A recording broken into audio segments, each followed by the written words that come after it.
It's kind of tough when you're not playing. It feels weird, but then at the end of the day, you kind of remember, okay, my body needs this, and then you kind of get through it, and then Sunday comes, you start watching ball, and you're like, I want to be out there, and then kind of hits Monday, okay, it's go time. So What was perfect. your bye week process as far as balancing getting the rest that you need with staying sharp for coming out of the bye week?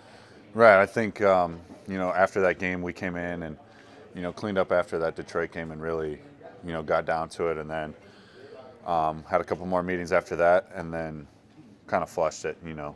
Okay, stop thinking about football for a couple of days. Make sure your body does get right, and then when you start getting towards the end of that bye week, you start thinking a little bit more. You start getting a little bit more into the game plan. Start looking at some of the cut-ups that we're putting out there, and then getting into the normal process. You don't want to change anything when the real week comes. You don't want to say, "Oh, I had bye week. I already did this, or I already did that." You want to keep that same process the same. So just staying on top of that, staying on top of your body, your mind, everything, and just making sure it's a good week. You mentioned the physical aspect of it because of the way that the Detroit game went. How important was the mental kind of flush and the fact that you were able to by yesterday, be watching and go, all right, I'm itching to get back out there again. Right. I think that's important every week. Having a flush, win or lose. It's the NFL. You're going to play one of the best guys on the best 32 teams, and you got to be sharp on with whatever you're doing. So you can't sleep. You can't. Oh, we won this week. It's going to be good. Oh, we lost this week. I got to do this much stuff. No, stay on your process. Add a little stuff here and there, but don't make it too crazy, or don't try to go the extra mile. Stay on your process. Trust it. You've had experience playing their defense for a couple times now. What do they do well? Yeah, they got a lot of good pieces on their defense. They run a great scheme. I think we just got to execute on what we're doing. We got to trust it, and it starts this week, starts today. Just going over what we got to do, getting the little things, and having a bye week going into that helps a little bit. Being able to touch on some stuff last week and kind of getting a head start. But like I said earlier, just getting into the process, trusting it this week. Kittle, a guy who's you've examined and whose game you've liked as you've grown as a pro. Yeah, definitely like the way he plays the game. Likes the way he approaches every aspect of the game, run and pass, and excited for it. Coming out of the bye week the last couple of years, the coaching staff has kind of tweaked some things and took some things out that weren't working, and the team responded in each of those last 2 years. Can you talk about that a little bit, and does that give you kind of confidence going into coming out of this? Yeah, I think that's what you do on the bye week is finds what's working and what's not, and it's on us as players to buy into what the coaches are saying, and that's exactly what we're going to do. And then when it comes to Sunday, we just got to execute it. Conversely, you had the week one injury. Did maybe getting rest and kind of more treatment, was that more of an emphasis this bye week than maybe previous ones? It's always an emphasis, but truthfully, I mean, I think if I'm not 100%, I'm 99, so I'm pretty close.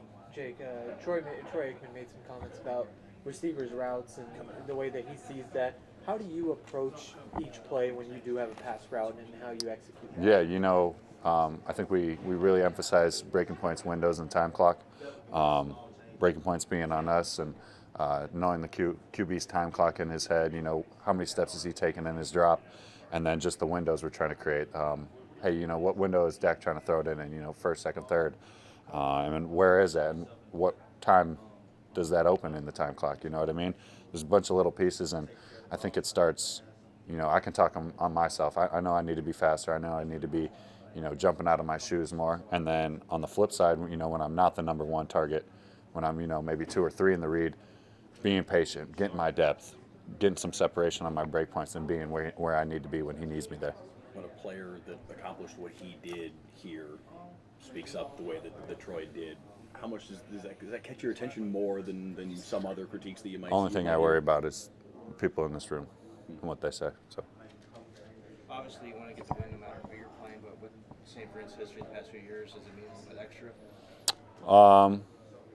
You could say that.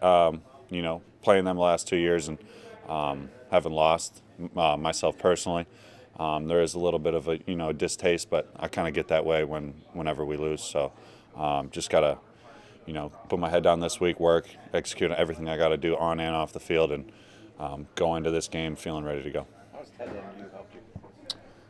I think a lot of ways. Meeting other guys, being able to pick their brains. just learn the game from other guys and how they may think and how they approach it, and then also just talking to those guys on how they approach the game and how they work on their body in the off season, in season. What are you doing in a day-to-day week? Who are you going seeing? When are you getting a deep tissue massage, or what are you doing exactly? And just kind of hearing from vets who have been doing it a long time and have had success at doing it a long time. That kind of helps me and makes me think about my process a little bit more. Tim assume Kittle's the main guy behind all that kind of stuff, right? 'Cause Yeah, Kittle and Kelsey. I mean, kind of go hand in hand. A couple presentations a day. And what was it like to have Dak there this summer, or spring? It was awesome Whenever you guys because had it. we'd be sitting in the meeting room talking, and then one guy would say something, and I'd turn around and look at Dak, and he'd be like, "Don't do that." I go, "All right." So there's some differences in offenses, and there's some stuff where I know, hey, maybe my QB wouldn't like that, or I don't know if we run the offense that way. I also was a very young guy. First 3 years going to it, my first 2 years, I took everything with a grain of salt because I was like, I'm not just going to go, if I have a 10-yard in route, I'm not going to go run a 10-yard and just sit there because it's open. I got to go run the route because it's going to open something else up. So, knowing how the game works, knowing what we do within our building, within our scheme is also important. And, having him there was awesome. Being able to, get a little extra routes on air with him was nice, and just getting him to see kind of the tight ends world a little bit. Are you ever surprised that guys are as open as they are when it comes to helping other players for other teams? Like with Kittle's helping you guys, and Kelsey is like, wait a minute, don't you keep the trade secrets to yourself here? Yeah, I mean, they're probably not giving us everything, which you've got to think at the same time. I mean, it'd be foolish to think I'm getting all their secrets. So I'm sure there's a couple things I don't tell, but I've also got some things I don't tell people.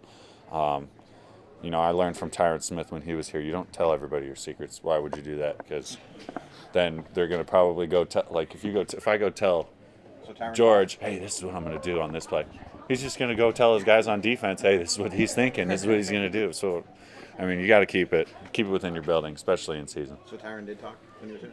To me, not to anybody else. No, he wouldn't even tell me his stuff. Also, I just kind of figured he was probably punching somebody with his hands and not do it.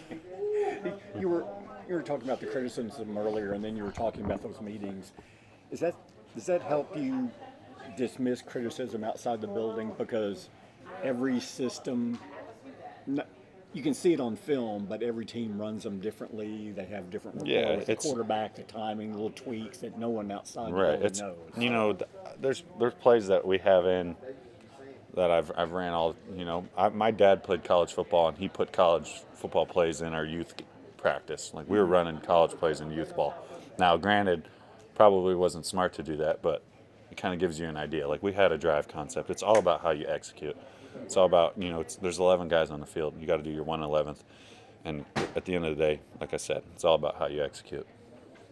Thank you. Thanks, Jake. Appreciate it.